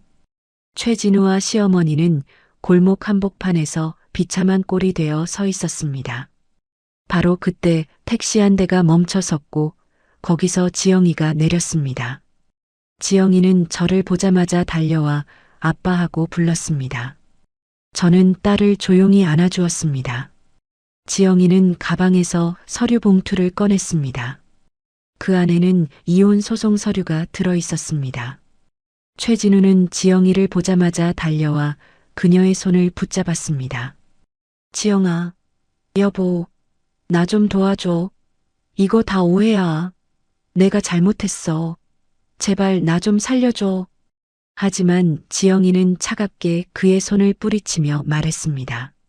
최진우, 며칠 전에 아빠가 나한테 모든 걸 말씀해 주셨어. 아빠가 대한은행 대주주라는 것, 우리가 살던 집이 아빠 집이라는 것, 그리고 당신이 아빠한테 한 짓들 전부 다. 나 그동안 당신이 아빠를 무시하는 걸 보면서도 참았어. 당신 사랑한다고 생각했으니까. 근데 병원에서 아빠가 죽어가실 때 당신이 한 말들을 듣고 나서 나는 결심했어. 당신이랑 더 이상 못 살겠다고. 여기 이혼 소송 서류야. 그리고 위자료 청구 소송도 준비했어. 아빠가 변호사 다 선임해 주셨어. 최진우는 무릎을 꿇으며 지영이의 바짓가랑이를 붙잡았습니다. 지영아, 안 돼. 이혼만은 안 돼. 우리 애들은 어떡하고. 나 정말 잘못했어. 다시 시작하자. 하지만 지영이는 고개를 저었습니다. 당신이 우리 아빠한테 한 짓을 나는 절대 용서할 수 없어. 우리 아빠가 죽어가실 때 당신은 돈이 아깝다고 했잖아. 목숨값이 연봉보다 낫다고 했잖아. 그런 사람이랑 어떻게 같이 살아? 그리고 5년 동안 당신과 시어머니한테 받은 모욕도 다 기억해. 이제는 끝이야. 아빠가 사실은 엄청난 부자라는 걸 알았을 때 나는 그동안 내가 얼마나 바보같이 살았는지 깨달았어. 당신 때문에 아빠한테 죄인처럼 살았던 그 시간들이 너무 억울해. 이제 나는 당당하게 살 거야. 지영이는 이혼 서류를 최진우의 가슴에 던지고 돌아섰습니다. 저는 딸의 어깨를 감싸 안으며 최진우를 내려다봤습니다. 최진우, 들어봐. 넌 이제 아무것도 없어. 직장도 없고 집도 없고 돈도 없고 가족도 없어. 네가 그토록 자랑하던 모든 게 사라졌어. 이게 바로 내 딸을 괴롭히고 장인을 모욕한 대가야. 최진우는 바닥에 엎드려 울먹이며 말했습니다. 장인어른, 제발 한 번만 용서해 주세요. 저는 차갑게 웃으며 말했습니다. 용서? 내가 왜 너를 용서해야 해? 넌 내가 죽어가는데 3천만 원이 아깝다고 했잖아. 그런 네가 지금 나한테 용서를 구한다고? 웃기지 마. 저는 딸과 함께 차에 올라탔습니다. 차가 출발하기 전 저는 창문을 내리고 마지막으로 최진우에게 말했습니다. 최진우, 앞으로 내 인생은 지옥이 될 거야. 그게 폐륜을 저지른 대가야. 차가 떠나고 최진우는 길바닥에 혼자 남겨졌습니다. 집에서 쫓겨나고 돈도 없고 아내도 떠나고 그는 완전히 빈털터리가 되었습니다. 최진우는 바닥에 주저앉아 통곡했습니다. 지나가던 사람들이 그를 쳐다봤지만 아무도 도와주지 않았습니다. 어떤 사람은 책 하며 혀를 차고 지나갔고 어떤 사람은 저 사람 뉴스에 나왔던 그 은행원 아니야? 하며 수군거렸습니다. 최진우는 완전히 빈털터리가 되어 길바닥에 나앉았고 그의 인생은 단 3주 만에 완전히 무너져 내렸습니다. 저는 차 안에서 그 모습을 뒤돌아보며 생각했습니다. 이제 거의 끝났어. 하지만 마지막 한 가지가 남아있어. 최진우가 완전히 바닥까지 떨어지는 걸 확인해야 해. 그가 진정으로 후회하고 자신이 저지른 죄의 무게를 느끼게 해야 해. 그때가 되면 진짜 복수가 완성되는 거야. 저는 딸 지영이의 손을 잡아주며 말했습니다. 지영아, 이제 거의 다 끝났어. 조금만 더 참아. 아빠가 다 해결해 줄게. 지영이는 눈물을 흘리며 고개를 끄덕였습니다. 고마워요, 아빠. 정말 고마워요. 집에서 쫓겨난 지 한 달이 지났습니다. 그 한 달 동안 최진우는 고시원에서 생활했고 은행 계좌는 여전히 동결되어 있었으며 변호사도 구하지 못했습니다. 검찰은 최진우를 업무상 횡령과 배임 혐의로 기소했고 첫 공판 날짜가 잡혔습니다. 최진우는 국선 변호인과 함께 법정에 섰지만 증거가 너무나 명백했기에 변호할 여지가 없었습니다. 검사는 징역 3년을 구형했고 최진우의 변호인은 피고인이 깊이 반성하고 있으니 선처를 부탁한다고 말했지만 판사는 고개를 저었습니다. 판사는 판결문을 읽었습니다. 피고인은 은행원이라는 신분을 이용해 고객의 재산을 횡령했고 승진을 위해 뇌물을 바쳤으며 부하 직원들을 괴롭혔습니다. 무엇보다 자신의 장인어른이 위독한 상황에서도 수술비 지급을 거부하며 모욕적인 발언을 했다는 점은 인간으로서 용납할 수 없는 행위입니다. 피고인의 죄질이 매우 불량하고 피해자들에게 끼친 손해가 크며 진정한 반성의 기미가 보이지 않습니다. 이에 피고인 최진우에게 징역 2년을 선고합니다. 법정이 조용해졌고 최진우는 그 자리에서 무너져 내렸습니다. 판사님, 제발. 하지만 판사는 이미 자리를 떠나고 있었습니다. 이혼 소송 판결도 나왔습니다. 지영이 측 변호사는 최진우가 장인을 모욕했던 녹음 파일과 그가 저질렀던 범죄 증거들을 법정에 제출했습니다. 판사는 최진우에게 위자료 3억 원과 양육비 월 200만 원씩을 지급하라고 판결했습니다. 최진우는 판사님, 저한테는 그런 돈이 없습니다. 제발 선처를 하고 애원했지만 판사는 차갑게 말했습니다. 피고의 경제 사정은 고려 대상이 아닙니다. 판결문대로 이행하시기 바랍니다. 최진우는 법정 복도에 주저앉아 머리를 감싸쥐었습니다. 3억 원? 월 200만 원? 저한테 그런 돈이 어디 있어요? 지금 고시원비도 못 내서 쫓겨날 판인데. 1심 판결이 나왔고 최진우는 억울하다며 항소를 했지만 결국 시간이 흐르고 대법원에서도 유죄가 확정되어 법정 구속되었습니다. 법정 밖에는 기자들이 몰려들었고 그들은 최진우가 수갑을 찬 채로 호송차에 태워지는 모습을 카메라에 담았습니다. 최진우는 고개를 숙인 채 아무 말도 하지 않았습니다. 호송차 안에서 최진우는 창밖을 바라보며 생각했습니다. 한 달 전만 해도 나는 승진을 앞둔 은행원이었는데 지금은 죄수가 되어 교도소로 가고 있어. 이 모든 게 꿈만 같아. 내가 뭘 잘못했지? 하지만 그는 알고 있었습니다. 자신이 저질렀던 모든 악행들이 결국 자신을 이 지경으로 만들었다는 걸 말입니다. 교도소에 도착한 최진우는 수감자 번호를 받았습니다. 수감자 2847번 최진우.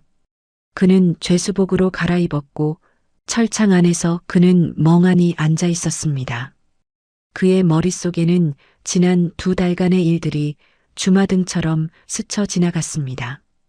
병원에서 장인어른을 모욕했던 그 말들, VVIP 룸에서 장인어른이 대주주라는 걸 알았을 때의 충격, 은행에서 쫓겨났을 때의 굴욕, 집에서 쫓겨났을 때의 절망, 그리고 아내가 이혼 서류를 던졌을 때의 고통. 모든 것이 너무나 빠르게 진행되었고 그는 아무것도 할 수 없었습니다. 그날 밤 최진우는 차가운 교도소 바닥에 누워 천장을 바라보며 중얼거렸습니다. 내가 왜 장인어른한테 그런 말을 했을까? 3천만 원이 그렇게 아까웠을까? 만약 그때 내가 수술비를 냈더라면, 만약 내가 장인어른을 존중했더라면 지금 이런 꼴이 안 됐을 텐데. 하지만 이미 모든 게 끝났습니다. 돌이킬 수 없었습니다. 최진우는 눈을 감았습니다. 어둠 속에서 그는 자신의 미래를 상상했습니다. 2년 후 출소하면 저는 40대 중반이 될 거예요. 전과자 신분으로 취직도 못하고 아내도 없고 아이들도 저를 아버지로 인정하지 않을 거예요. 완전히 인생이 끝난 거죠. 그 시각 저는 명동 사무실에 앉아 있었습니다. 책상 위에는 최진우의 판결문이 놓여 있었고 저는 그것을 읽으며 만족스러운 표정을 지었습니다. 징역 2년, 위자료 3억 원, 사회적 매장, 가족 붕괴. 최진우가 받아야 할 모든 것을 받았습니다. 강민철 행장이 사무실로 들어와 사장님, 최진우가 오늘 수감되었습니다. 모든 절차가 완료되었습니다 하고 보고했습니다. 저는 고개를 끄덕이며 말했습니다. 수고했네, 민철이. 자네 덕분에 모든 게 순조롭게 진행됐어. 강 행장은 아닙니다, 사장님. 저는 당연한 일을 했을 뿐입니다 하고 대답했습니다. 창밖으로 보이는 한강은 달빛에 반짝이고 있었고 저는 평화로운 마음으로 딸과 함께 저녁을 먹었습니다. 72년을 살아오며 가장 통쾌하고 만족스러운 순간이었습니다. 앞으로 최진우가 2년 동안 교도소에서 자신의 죄를 뼈저리게 후회하는 동안 저와 제 딸은 행복하게 살아갈 것입니다. 그리고 그가 출소한 후에도 그의 인생은 결코 예전으로 돌아갈 수 없을 것입니다. 그게 바로 정의였습니다. 최진우가 수감된 지 1년이 지났습니다. 교도소 안에서 최진우는 모범수로 생활했고 형기를 단축받아 출소 날짜가 앞당겨졌습니다. 출소 전날 밤 최진우는 차가운 바닥에 앉아 지난 1년을 돌이켜봤습니다. 교도소에서 보낸 1년은 지옥이었습니다. 매일 아침 6시에 기상해서 단순 노동을 반복하고 좁은 바닥에서 잠을 자고 형편없는 식사를 하며 지냈습니다. 하지만 가장 힘들었던 건 외로움이었습니다. 아내는 한 번도 면회를 오지 않았고 어머니도 석 달 전을 마지막으로 오지 않았으며 아이들은 당연히 올 수 없었습니다. 최진우는 완전히 버려진 사람이었습니다. 다음 날 아침 최진우는 출소 수속을 밟았습니다. 교도관이 그에게 출소 서류와 함께 5만 원짜리 지폐 몇 장을 건넸습니다. 이게 출소 지원금입니다. 앞으로 잘 사세요 하고 교도관은 무뚝뚝하게 말했습니다. 최진우는 교도소 정문을 나서는 순간 햇빛이 눈부셔 눈을 가렸습니다.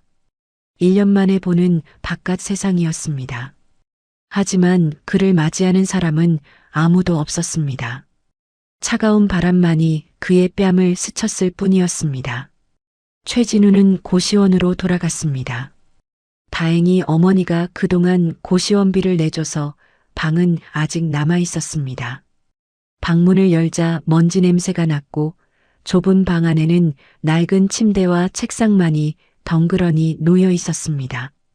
최진우는 침대에 주저앉아 허공을 바라보았습니다. 이제 뭘 해야 하지? 전과자인 저를 어디서 받아줄까? 그는 스마트폰을 켰습니다. 1년 동안 꺼져 있던 휴대폰에는 수백 개의 문자가 쌓여 있었습니다. 대부분은 채권 추심 문자였고 은행 대출 상환 독촉, 신용카드 연체 알림 등이었습니다. 위자료 3억 원도 한 푼도 갚지 못했고 양육비도 밀려 있었습니다. 출소한 지 사흘째 되는 날 최진우는 일자리를 구하러 다녔습니다. 하지만 전과자라는 낙인은 그를 어디서도 받아주지 않았습니다. 편의점 아르바이트도 식당 설거지도 주유소 직원도 모두 거절당했습니다. 사장님들은 이력서를 보자마자 고개를 저었고 어떤 사장은 대놓고 말했습니다. 전과자는 우리 가게에 못 들어와요. 다른 데 가보세요. 최진우는 절망했습니다. 결국 그가 찾은 일자리는 건설 현장 일용직 노동자였습니다. 하루 10시간씩 벽돌을 나르고 시멘트를 섞고 철근을 옮기는 일이었습니다. 하루 임금은 15만 원이었고 비가 오면 일을 쉬어야 했기 때문에 수입은 불규칙했습니다. 출소한 지 일주일째 되던 어느 날 저녁 비가 쏟아지는 날이었습니다. 최진우는 술에 취해 제 집 앞으로 찾아왔습니다. 그는 흠뻑 젖은 채로 현관 앞에서 초인종을 눌렀습니다. 저는 인터폰 화면을 보고 누군지 알았지만 일부러 문을 열지 않았습니다. 최진우는 계속해서 초인종을 눌렀고 결국 소리를 지르기 시작했습니다. 장인어른, 저 최진우입니다.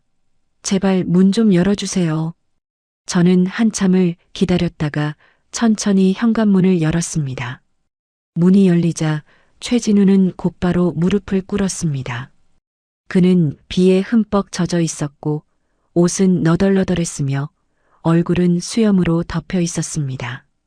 1년 전에 말끔했던 은행원 모습은 온데간데 없이 사라지고 거지처럼 초라한 모습이었습니다. 장인어른, 제발 용서해 주세요. 제가 정말 잘못했습니다. 제발 한 번만 기회를 주세요. 최진우는 바닥에 머리를 조아리며 울먹였습니다. 저는 현관 안쪽에 서서 그를 내려다보며 차갑게 말했습니다. 최진우, 넌 지금 무슨 기회를 바라고 있는 거야? 네가 저지른 죄는 이미 법정에서 판결이 났어. 1년 동안 교도소에 있었잖아. 그게 네가 받아야 할 대가였어. 최진우는 고개를 들어 저를 쳐다보며 말했습니다. 장인어른, 저는 지금 먹을 것도 없고 제대로 된 일자리도 없습니다. 건설 현장에서 일용직으로 일하는데 비 오면 일도 없어요. 제발 저 좀 살려주세요. 돈은 필요 없어요. 그냥 일할 기회만 주세요. 청소라도 심부름이라도 시켜주세요. 저는 피식 웃으며 말했습니다. 일할 기회? 넌 은행에서 일할 때 뭘 했지? 고객 돈을 횡령하고 부하 직원들을 괴롭히고 장인을 모욕했잖아. 그런 네가 지금 나한테 일할 기회를 달라고? 최진우는 손을 모으며 애원했습니다. 장인어른, 제가 정말 잘못했습니다. 1년 동안 교도소에서 매일 후회했어요. 제가 왜 그랬는지 저도 모르겠어요. 제발 한 번만 용서해 주세요. 저는 고개를 저으며 말했습니다. 후회했다고? 1년 동안 후회했다고? 그래서 뭐가 바뀌었어? 내 딸이 5년 동안 받은 고통이 사라졌어? 내가 받은 모욕이 지워졌어? 아니야, 최진우. 넌 그저 네가 불쌍해서 후회하는 거야. 진정으로 반성하는 게 아니야. 최진우는 바닥에 엎드려 통곡하기 시작했습니다. 제발이요. 제발이요. 장인어른, 저를 이대로 죽게 내버려 두지 마세요. 저는 차갑게 말했습니다. 죽게 내버려 둔다고? 웃기는 소리 하지 마. 넌 아직 죽지 않았어. 네가 나한테 한 말 기억나? 3천만 원이 아까워서 장인을 죽게 내버려 두려고 했잖아. 지금 내가 너한테 하는 게 바로 그거야. 최진우는 고개를 들어 저를 쳐다봤습니다. 그의 눈에는 절망과 후회가 가득했습니다. 장인어른, 제가 정말... 하지만 저는 그의 말을 끊었습니다. 이제 그만 가. 더 이상 내 집 앞에서 소란 피우지 마. 경찰 부를 거야. 최진우는 비틀거리며 일어났습니다. 그는 한 발 한 발 뒤로 물러나며 빗속으로 사라졌습니다. 저는 현관문을 닫고 거실로 돌아왔습니다. 딸 지영이가 거실 소파에 앉아 있었고 저는 그녀 옆에 앉았습니다. 지영이는 아빠, 괜찮으세요? 하고 물었고 저는 고개를 끄덕였습니다. 괜찮아. 이제 정말로 다 끝났어. 그 사람이 출소했다는 건 알고 있었지만 이렇게 찾아올 줄은 몰랐구나. 하지만 이제 다시는 우리 앞에 나타나지 않을 거야. 최진우가 출소한 지 6개월이 지났습니다. 그러니까 최초의 병원 사건으로부터 따지면 거의 2년이 흐른 셈이었습니다. 계절은 다시 봄이 돌아왔고 서울 강남구 신사동 가로수길에는 새로 생긴 꽃집 카페 하나가 사람들의 눈길을 끌고 있었습니다. 간판에는 만석인의 꽃집이라는 예쁜 글씨가 적혀 있었고 통유리 창문 너머로는 형형색색의 꽃들과 초록색 식물들이 가득 차 있었습니다. 카페 안에는 아침 햇살이 들어와 따뜻한 분위기를 만들고 있었고 손님들은 커피를 마시며 꽃향기를 즐기고 있었습니다. 카운터 뒤에는 제 딸 지영이가 서 있었습니다. 그녀는 2년 전과는 완전히 다른 모습이었습니다. 얼굴에는 생기가 넘쳤고 웃음이 끊이지 않았으며 손님들에게 친절하게 꽃을 설명해주고 있었습니다. 손님 한 분이 이 장미 꽃다발로 주세요 하고 말하자 지영이는 좋은 선택이세요. 제가 예쁘게 포장해 드릴게요 하고 대답하며 능숙하게 꽃을 다듬었습니다. 그녀의 손놀림은 자신감으로 가득했고 표정은 평온했습니다. 저는 카페 구석 테이블에 앉아 그 모습을 지켜보고 있었습니다. 따뜻한 아메리카노 한 잔을 앞에 두고 딸이 행복하게 일하는 모습을 보는 것만으로도 제 마음은 충만했습니다. 2년 전 그 지옥 같았던 시간들이 마치 꿈처럼 느껴졌습니다. 지영이는 이제 더 이상 남편 눈치를 보지 않아도 되고 시어머니 구박을 받지 않아도 되며 친정아버지를 부끄러워하지 않아도 되었습니다. 그녀는 자유로웠고 당당했으며 무엇보다 행복해 보였습니다. 카페 문이 열리며 초등학교 교복을 입은 두 아이가 들어왔습니다. 엄마, 하고 외치는 목소리에 지영이는 고개를 돌렸습니다.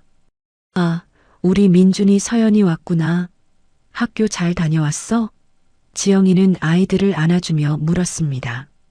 손주 민준이가 할아버지 하며 제게 달려왔고 저는 아이를 안아 올렸습니다. 민준아, 학교에서 재미있었어? 제가 물으니 민준이는 네. 오늘 미술 시간에 할아버지 그림 그렸어요. 하고 자랑스럽게 말했습니다. 제 가슴이 따뜻해졌습니다. 2년 전만 해도 손주들은 저를 거의 만나지 못했는데 이제는 매일 할아버지라고 부르며 달려옵니다. 지영이는 아이들에게 간식을 주며 말했습니다. 얘들아, 숙제 다 하고 놀아야 해. 알았지? 아이들은 네. 하고 대답하며 카페 안쪽 작은 공부방으로 들어갔습니다. 지영이가 만들어 놓은 그 공부방에는 책상과 책장이 있었고 아이들은 그곳에서 숙제를 하거나 그림을 그리며 시간을 보냈습니다. 저는 지영이에게 다가가 말했습니다. 지영아, 가게 장사 잘 되는 것 같구나. 손님들이 계속 오네. 지영이는 웃으며 네, 아빠. 덕분에 요즘 너무 행복해요. 제가 하고 싶었던 일을 하면서 아이들이랑도 같이 있을 수 있으니까요 하고 대답했습니다. 저는 딸의 어깨를 토닥이며 말했습니다. 그래, 네가 행복하면 아빠도 행복해. 앞으로도 계속 이렇게 잘 살아. 지영이는 고개를 끄덕이며 아빠, 정말 고마워요. 아빠가 아니었으면 저는 아직도 그 지옥 같은 삶을 살고 있었을 거예요 하고 말했습니다. 저는 딸을 안아주며 이제 그 일은 다 잊어버려. 앞만 보고 살자 하고 말했습니다.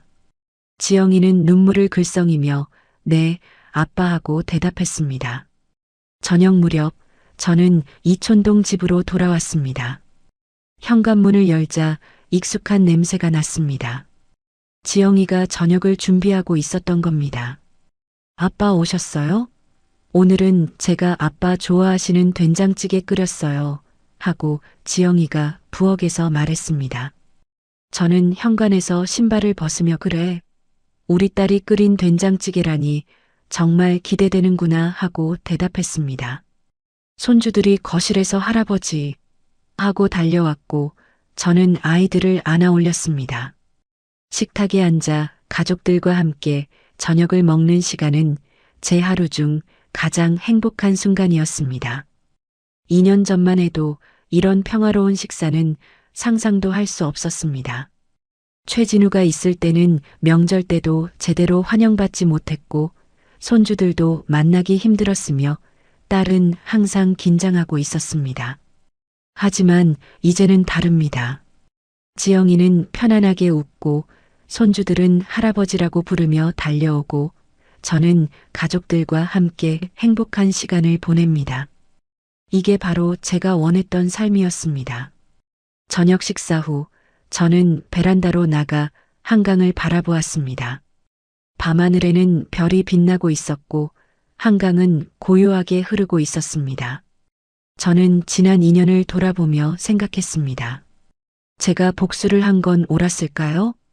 최진우를 완전히 무너뜨린 건 너무 잔인한 일이었을까요?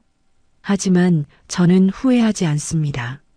그는 제가 죽어가는데 3천만 원이 아까워서 외면했고 제 딸을 무릎 꿇게 만들었으며 5년 동안 제 딸을 괴롭혔습니다.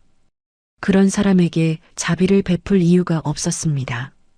정의는 반드시 실현되어야 하고 악행에는 대가가 따라야 합니다. 뒤에서 지영이가 다가와 제 어깨에 손을 올렸습니다. 아빠, 무슨 생각하세요? 저는 딸을 돌아보며 미소 지었습니다. 아니야, 그냥 좋은 날씨네 싶어서. 지영이는 아빠 옆에 서서 한강을 바라보며 말했습니다. 아빠, 저 2년 전에 비하면 지금 천국에 사는 것 같아요. 매일 아침 눈 뜨는 게 행복하고 아이들 웃는 소리가 들리는 게 행복하고 제가 하고 싶은 일을 하는 게 행복해요. 이 모든 게 아빠 덕분이에요. 저는 딸의 손을 잡아주며 말했습니다. 아니야, 이건 네가 스스로 읽어낸 거야. 아빠는 그냥 네가 자유롭게 살 수 있도록 길을 열어줬을 뿐이야. 지금 저는 인생에서 가장 평화로운 시간을 보내고 있습니다. 제가 45년 동안 쌓아온 재산과 권력이 결국 제 딸을 지키는 데 쓰였고 그게 바로 제가 원했던 것이었습니다.